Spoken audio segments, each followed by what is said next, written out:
आध्यात्मिक प्रवचन के नए वीडियोस देखने के लिए चैनल सब्सक्राइब करें, बेल आइकॉन दबाना ना भूलें। साध संगत जी, प्रेम से कहना धन निरंकार जी। सद्गुरु की अपार कृपा हम सब पर बरस रही है।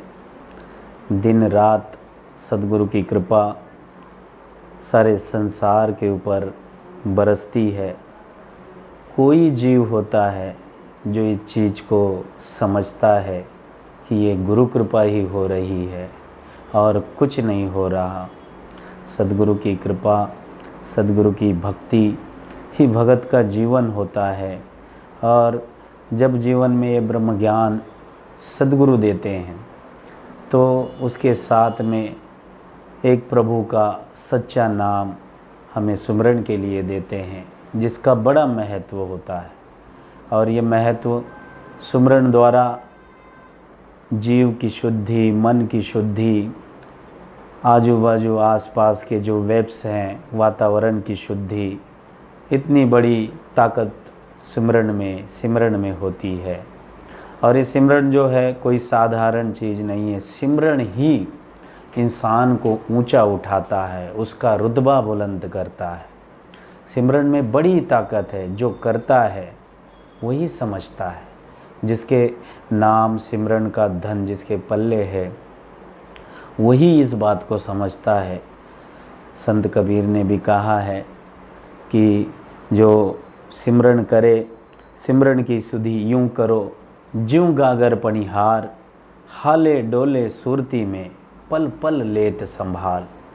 कहते हैं कि सुमरन की सुधि यूं करो कि जैसे एक पनिहारी है, नदी में जाती है, पानी भरती है और अपने सखियों के साथ चल रही है। पानी भर लिया, एक अपने सर पे गागर रखी हुई है, एक अपने कमर में लटकाई हुई है, साथ में एक बच्चा भी है, उसका हाथ पकड़े हुए है और चल रही है। चलते चलते अपने सखियों के साथ में बात कर रही है। बात करते करते चल रही है, लेकिन पानी की कोई बूंद न नीचे गिर रही है। और काम तो हो रहा है और साथ में नाम भी हो रहा है, बातें भी हो रही है। तो संत कबीर साहब जी ये कहते हैं कि सुमरन की सुधि ऐसे ही करो। अपने काम में व्यस्त रहो, काम भी करो, लेकिन नाम जो है अंदर से जपते रहो। आपका नाम आपके मुखारबिंद से जो दिया हुआ है सद्गुरु ने, उसको उसकी जपना, वही हमारी भक्ति है, वही हमारा सुमरन है। वो हमेशा हमारे मुख से निकले ही, ऐसा कुछ नहीं है। वो करते रहो, यूं सुमरन की सुधि करो ज्यों गागर पनिहार, हाले डोले सुरती में बातें करती है, सर हिलाती है और सूरत भी हिलती है, लेकिन पानी की बूंद नहीं गिर पाती है। ऐसे सुमरन की सुधि करो। सुमरन इस हिसाब में होना चाहिए तो जिसमें किसी प्रकार का कोई भी काम चल रहा है, लेकिन जिसमें कोई रोक टोक नहीं। महाराष्ट्र के एक बहुत ऊंचे संत शिरोमणि जगत गुरु जिनको कहा गया, बहुत ही जिन्होंने 5वां वेद लिखा, सारा संसार उसको पढ़ता है, जिनका नाम बड़ी श्रद्धा से सारे संसार में लिया जाता है, उनका नाम है संत शिरोमणि संत तुकाराम जी। तो उनका भी ऐसा ही था कि पूरा पवित्र इस सिमरन में गुंग हो चुका था, दंग हो गए थे सिमरन में, हरि भक्ति में। जब गुरु की कृपा हुई और फिर सिमरन में दंग हो गए, और जब दंग हो गए तो इन्हें ध्यान भी नहीं रहता था कि मैं कहाँ बैठा हूँ, क्या कर रहा हूँ। बड़ा ही तो नामस्मरण सिमरन में बड़ा ही दंग रहने वाला ये महात्मा, हर वक्त वही सिमरन में। तो एक दिन ऐसे हुआ कि इनका नाम बहुत ऊंचे काशी के पंडितों तक पहुंचा।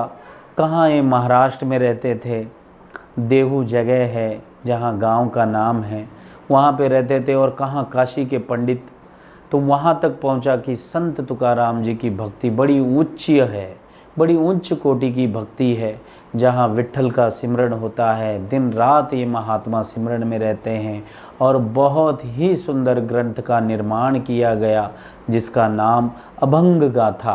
अभंग का मतलब होता है जो कभी भंग नहीं हो, ऐसी वाणी जो कभी भंग न हो, ऐसी गाथा उन्होंने लिखी। और कुछ धर्म के ठेकेदारों ने उस ग्रंथ को लेकर इंद्रायणी, जो वहाँ की पवित्र नदी है, उसमें डुबो दिया।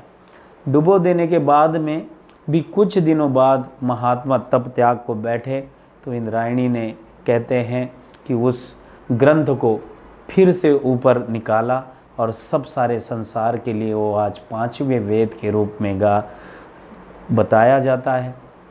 तो वो जो है अभंग गाथा उस धर्म ग्रंथ का नाम है।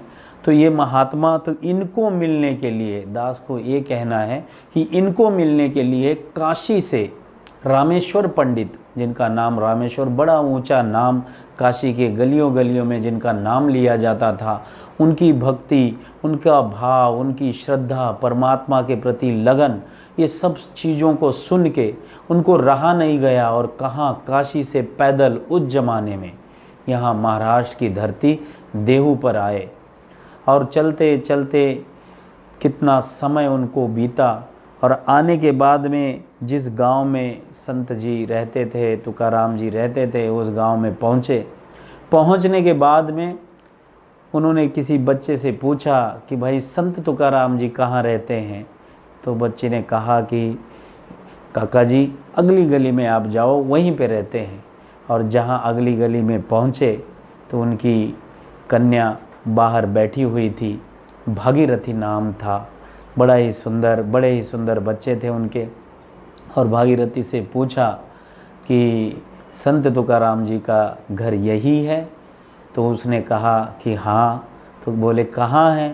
तो बोले बाबा तो बाहर गए हैं। तो फिर उसने अपनी माँ को पुकारा, माँ बाहर आई। तो बोले सुबह की विधि के लिए, पेट साफ करने की जो विधि होती है, उस चीज़ के लिए बाहर गए हैं। तो वो उनको बोला कि आप यहाँ रुको, वो आएंगे।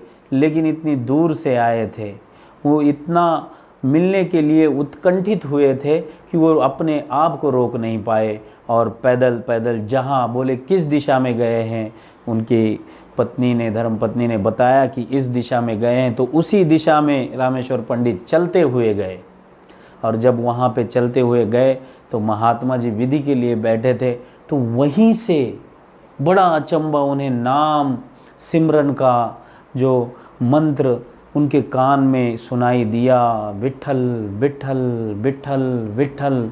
तो जैसे ही नाम सिमरन उनको सुनाई दिया तो उसी दिशा में काशी के महापंडित उसी दिशा में चल रहे हैं और जहाँ पे विधि के लिए बैठे हैं उनको दिखाई दिया तो यहाँ बैठे हैं, तो वहाँ पे सिमरन कर रहे हैं जहाँ पे कोई सिमरन करता नहीं। इस विधि में कोई सिमरन करता है क्या, ये देखा उन्होंने और थोड़ी देर दूर रुके। और उसके बाद में जब महात्मा आए चल के आगे तो इतना गुस्सा किया महात्मा को, कुछ बड़े शब्दों में ऊंची आवाज़ में बात की संत तुकाराम जी को। वो शांत रहे और जब उनकी बात ख़त्म हुई तो बोले ऐसी गंदी जगह में कोई भगवान का नाम लेता है, कोई सिमरन करता है?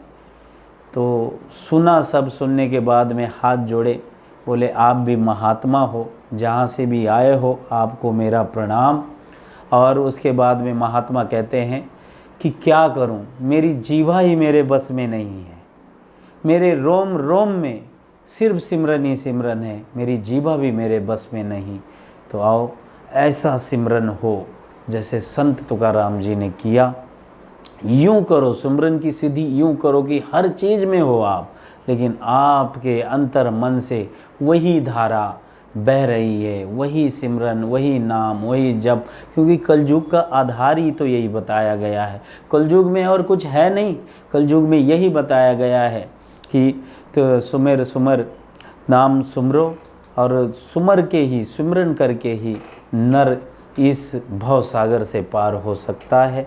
तो आओ